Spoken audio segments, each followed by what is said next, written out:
Magandang araw Pilipinas, narito ang latest sa lagay ng ating panahon. Easterlies pa rin ang umiiral sa malaking bahagi ng bansa dito nga po sa Central Luzon, Southern Luzon at maging sa halos buong Visayas at inaasahan pa rin natin itong magdudulot ng mga pag-ulan sa malaking bahagi ng Southern Luzon at ilang parte ng Central Luzon at ilang bahagi ng Northern Luzon maging sa halos Kabisayaan o buong Kabisayaan. Samantala, yung northeasterly wind flow o yung hangin na nanggagaling sa hilagang silangan ay ramdam ngayon dito sa extreme northern Luzon at inaasahan natin magdudulot po ito ng isolated na mahihinang mga pagulan dito sa dulong hilagang Luzon. Update naman sa LPA na minomonitor natin sa labas ng ating area of responsibility. Huling nakita ito sa layong 1,505 kilometers silangan ng Eastern Visayas. So sa makikita nga natin sa latest satellite imagery natin, napakalayo pa nito sa ating landmass at wala pa po itong direct effect sa anumang bahagi ng ating kalupaan. Inaasahan din ho natin that within today ay papasok din ito sa ating area of responsibility, most likely po as low pressure area. Pero sa ating analysis din, within the period of 24 to 36 hours ay mataas po yung chance na ma-develop ito bilang isang bagyo. At once na ma-develop po ito bilang isang bagyo sa loob ng ating area of responsibility, ay papangalanan po natin siyang si Bagyong Ramil. At based sa ating projections, generally west-northwestward ang kanyang movement. So mataas po yung chance ng landfall scenario nito between the areas of Cagayan and Isabela. At again, hindi natin inaalis ang chance na mas mag-southward pa o bumaba pa ang kanyang track. So nakikita din natin at hindi natin niro-rule out ang chance na lumapit muna ito dito sa Bicol area o Bicol region bago po tuluyang pumunta dito sa ilang bahagi ng Central at Northern Luzon. So ang ating advice sa ating mga kababayan, patuloy na magantabay sa magiging update ng Pag-asa dito sa weather disturbance dahil mataas pa po yung uncertainty nito lalo na't malayo pa po at LPA pa lang siya sa ngayon.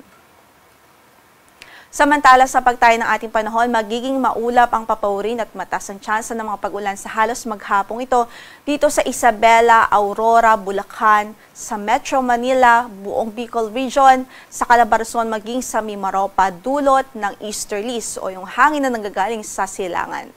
At para sa pagtayo ng ating temperatura, sa Metro Manila, 25 to 31 degrees Celsius, 17 to 24 sa Baguio City, 25 to 33 sa Laoag, sa Tugigaraw ay 24 to 32 degrees Celsius, 24 to 30 sa Legazpi City at sa Tagaytay ay 23 to 28 degrees Celsius. So again, sa ating mga kababayan, saan man ang lakad natin for today, huwag kong kalimutang magdala ng mga pananggalang sa ulan.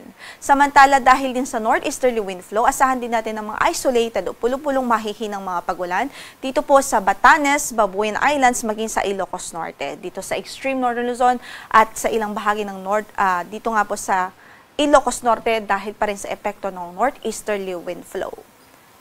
Sa natitirang bahagi ng Luzon, asahan din natin ng mga pulo-pulo mga thunderstorms, mga isolated cases of thunderstorms. Pwede pa rin po itong magpabaha, especially kung mga severe thunderstorms. Kaya magantabay tayo sa mga thunderstorm advisories na ipapalabas o pwedeng ipalabas ng ating mga Pag-asa Regional Services Division. Samantala sa Visayas, halos buong Visayas, maulan pa rin sa araw na ito dahil nga po sa epekto ng easterlies, kaya't ingat pa rin sa ating mga kababayan doon.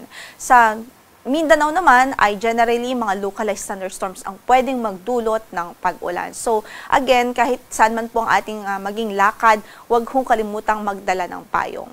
Sa Tacloban, 26 to 30 degrees Celsius ang inaasahang magiging agwat ng temperatura. Cebu ay 26 to 30 degrees Celsius, 26 to 32 sa Iloilo. Sa Zamboanga, 26 to 33 degrees Celsius. Sa Davao ay 25 to 33 degrees Celsius, habang sa Cagayan de Oro po ay 24 to 31 degrees Celsius. Sa kasalukuyan, wala din po tayong gale warning na nakataas sa namang bahagi ng ating mga baybaying dagat, banayad hanggang sa katamtaman na magiging kondisyon sa malaking bahagi ng bansa. Pero dito sa extreme northern Luzon ay katamtaman ang ating pag-alon. So ingat pa rin po sa ating mandaragat, especially yung mga gumagamit po ng maliliit na sasakyang pandagat. Ang sunrise natin for today is 5:48 in the morning at mamaya ay lulubog ang araw sa ganap na alas 5:36 ng hapon.